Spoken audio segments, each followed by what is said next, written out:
At first, I didn't even want to talk about the sad excuse for an adaptation that is Wuthering Heights. But then something happened. I wasn't the only one who hated the movie. Despite the insane amount of support that all the Let Us Just Be Girls community had, it turns out they have also turned on the movie. And in no time. It is one thing for someone who has read the book and loves it to be unhappy with the adaptation. It's a whole other thing for someone who doesn't like the book and couldn't care less about racism to also be unhappy with the movie. This is very telling. I was watching this creator's video and she said something that I believe sums it up. She said that it didn't make any sense for Heathcliff and Catherine to be sneaking around and hiding their relationship. Why marry someone else when you can marry your adopted brother? It's not like you guys care about social norms or your current husband's feelings. So what is the reason? What is keeping them apart? That's a good question. Why can't Catherine and Heathcliff be together? Gosh, could this be what the book was all about? I can't say. So, this is what happens when a bunch of racists adapt a book they haven't read.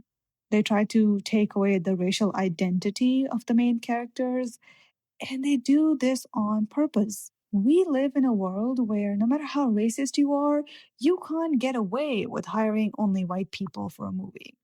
So what do? You hire an Asian woman to play Nellie, the spiteful, envious one, and the weak and breakable Edgar. Yeah, he can be a colored man. Heathcliff, on the other hand, the tortured soul that women have loved through the ages, the literal father of the bad boy trope. Yeah, he can be a white man. Listen, I love Jacob Elordi, and there is a time and place for him. Nate Jacobs, amazing, makes sense. Frankenstein's creature also makes sense. Heathcliff, why? There are no colored men left in Hollywood? Now let's talk about Catherine, the fiery spirit that haunts the moors. She has to be a blonde and blue-eyed 35-year-old woman because 35-year-old women care about sleeping with their half-brothers, over having a stable life, over having a peaceful life. I have heard criticism about Margot Robbie's age and why she shouldn't be playing this specific character. I've also heard criticism about her wardrobe choices. And I just have one thing to say. If you want to make a movie about a 30-something-year-old white woman having sex outside of wedlock with Jacob Elordi, you do that. You don't even need to sell it to me. I'll be there. It doesn't even need to have a plot. I will be there. But you didn't have to bring Wuthering Heights into this. Okay? This movie is so bad. It's right out of the 2000s. The only thing missing would be if there was some body shaming. Oh, wait, we had to add an unnecessary ode to Catherine O'Hara when Catherine is getting dressed and she's asking for her corset to be tighter. So you can make the main character 35, but you can't lay off the corsets? I mean, I'm intrigued by the choice of battles, that are being picked. It's all very interesting to me. Mind you, if you read the book, you would know that Catherine is a whole other ballgame. She's not just a horny, jealous pinhead. And she's definitely not a ball of mush and unable to hide her love. It's so bad. Now, if you've not read the book, you don't know that there's a whole other character in there, okay? Was it just me, or did removing Hindley from the narrative make the story even more weird? Hindley's presence and absence in the book literally breaks down the story into timelines. There is before him, there's with him, and then without him. In the movie, the father, Mr. Earnshaw, is also Hindley. Okay, they merged the characters, which is so bad because how did this man rescue a boy to prevent abuse and then go and abuse him? The movie is defying its own logic. Now, you might be wondering, why does it matter if Catherine's whiny brother is in the movie or not? The same reason why Heathcliff's color matters. The book is not just a story of horny teenagers that are not even teenagers, it turns out. It combines themes of race, family trauma, isolation, and the most important one, gender. So here's what you need to know. A colored adopted boy would never be the right man for Catherine to marry. Hence the tension. Catherine would never be the final authority on anything in her life. Why? Because she's what? A woman. Catherine cares for Heathcliff like her own, but that doesn't stop her from being a racist, just like it didn't stop anyone else from being a racist. That is why she tells Nellie that she couldn't marry Heathcliff. Color and finances mattered to her and anyone else at that time. It's not unrealistic for you to care about these things, which is why she is considering marrying a blonde, blue eyed man, Edgar Linton. It's laughable that when you know this about the character, you would still choose a Pakistani man to play Edgar Linton. This is why the movie falls flat on its face. I mean, people who didn't care about the books are asking the same question. Why are Heathcliff and Catherine not together? And why is Heathcliff so mad? The life, character, and upbringing of a colored man cannot be the same as that of a blonde, blue eyed man. Even today, and we're talking about back in the 1800s. So, how can you keep Edgar's plot but give it to a colored man? And then, with that logic, how can you expect Heathcliff as a character to make sense without the experiences of an other deciding the course of his life? How can you make sense of Catherine if you don't show the control that women have to experience at the hands of different men in their lives? Father, brother, husband. So, how can you switch the men and then expect them to live the same lives as book authentic characters? How is Heathcliff the brute when he looks like Jacob Elordi, but Catherine cannot be with him despite how rich he turned out to be? And when I say audience, by the way, I mean the people who went to the movie theaters with their vibrators but never once touched the book. You're telling me that a colored man would be living in Wuthering Heights, would get to own property, and the property would not be, passed on to Catherine's husband because Catherine apparently doesn't have a brother in the movie. So if she's the last surviving heir, then it would pass on to her husband. Why is Heathcliff even in Wuthering Heights? Linton, Edgar Linton, would own Wuthering Heights. And it wouldn't be a rags to riches story. It doesn't make any sense. This is why Mr. Earnshaw's character matters, because he brought Heathcliff home and allowed Catherine and Heathcliff to meet and bond. The way that Mr. Earnshaw treats Catherine is very different from how Hindley treats Catherine. And that matters too, because Hindley's character, for one, introduces a stark contrast between him and Heathcliff. One of them is off to college, the other one, not so much. So when Mr. Earnshaw dies, why is it that Hindley steps in, he inherits everything, and Heathcliff does not? Because Heathcliff is an other. It's his home, it's his rules, and the separation between Catherine and Heathcliff isn't just for wives. It's her realizing that she lives in a world where men will make decisions for her. Doesn't matter how headstrong she is, she's not the final authority on her life. Sure, marrying someone rich and beautiful puts her in a better position socially, but there is more to it.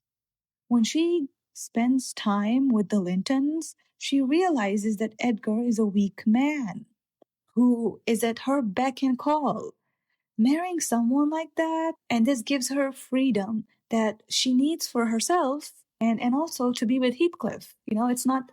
It's implied, it's not said so clearly, but she is interested in Heathcliff.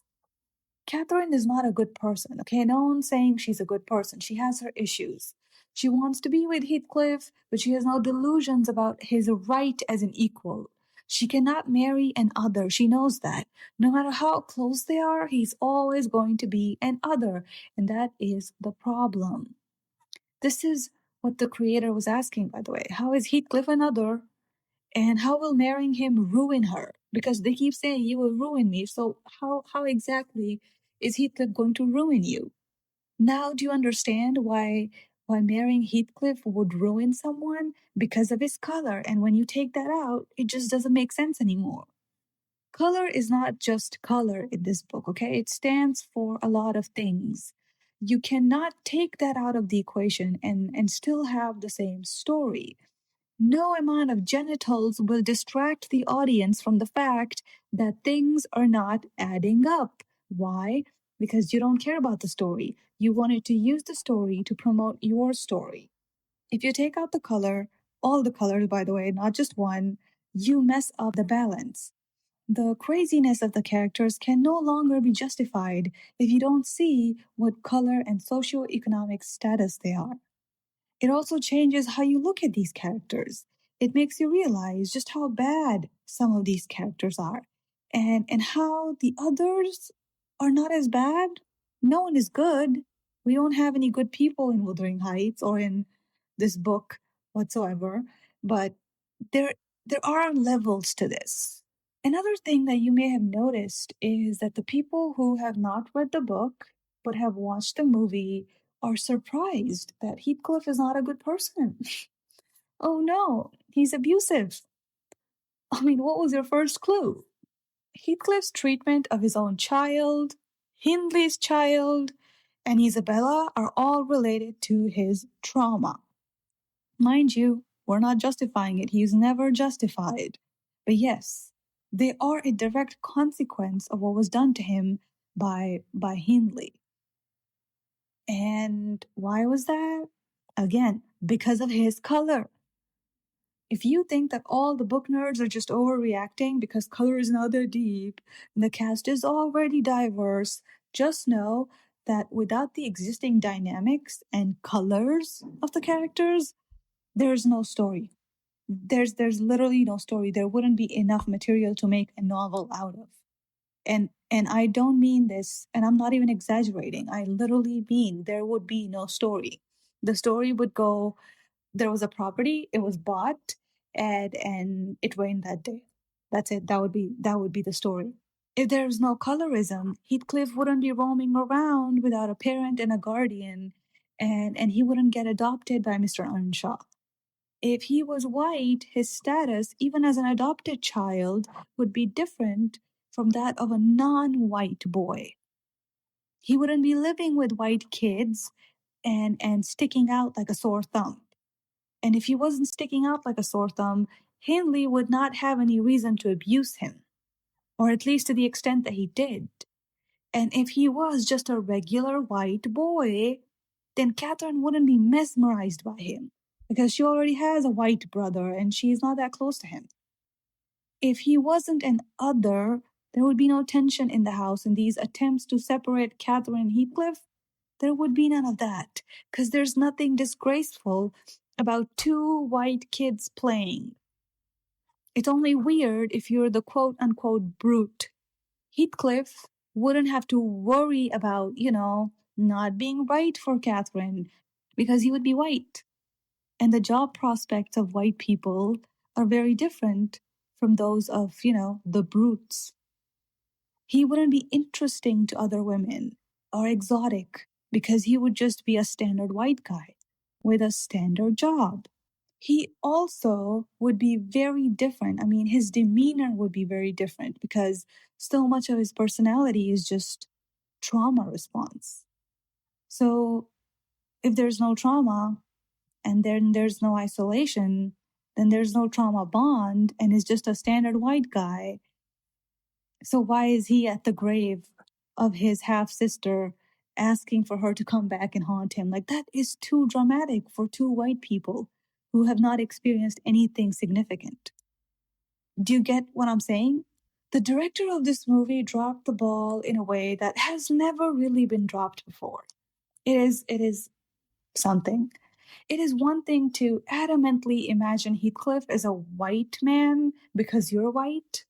It's another to write a strange sexual sequence that includes eggs and skin rooms and to attach it to the name of Wuthering Heights in an attempt to sell it. Now listen to me, I'll say this only once. I have nothing against smut. I just finished Heated Rivalry on Valentine's Day. I was alone at home, and this was the happiest I've ever been. Okay, I have nothing against smut. We love smut here, and I will never judge someone for enjoying it. But that is not what this was. I see all the girls trying to spin their lack of education as some kind of feminist plea, but there really isn't one. There's nothing feminist about taking the experiences of a colored man and plastering them on a white man. There really isn't. No one is mad at you for trying to enjoy something, I guess, sexual and girly. They're mad at you for trying to find glee and girlhood or whatever this is in a novel that is so obviously written about the struggles of class, color, trauma bonds, and being isolated from the world. And somehow you thought it was a good idea to insert yourself and your Jacob Elordi fantasy here. If this adaptation was just cute outfits and intimacy where there wasn't originally any, because I don't know, Bronte couldn't get away with, all of that back in the day, all right, then I'm listening. If this was just a run of the mill white guy cast as Heathcliff movie, honestly, I would be annoyed, but I would not be affected to this extent because they've done this before. Unfortunately, it is neither. It's the fact that this is not just Wuthering Heights that bothers me. This is just bad writing that no one would watch or acclaim or even talk about after the first week if it was released on its own. But clinging to the name of Wuthering Heights and hoping that the outrage alone would make you money, that is cheap. And that is what happened. And that is why it actually is that deep.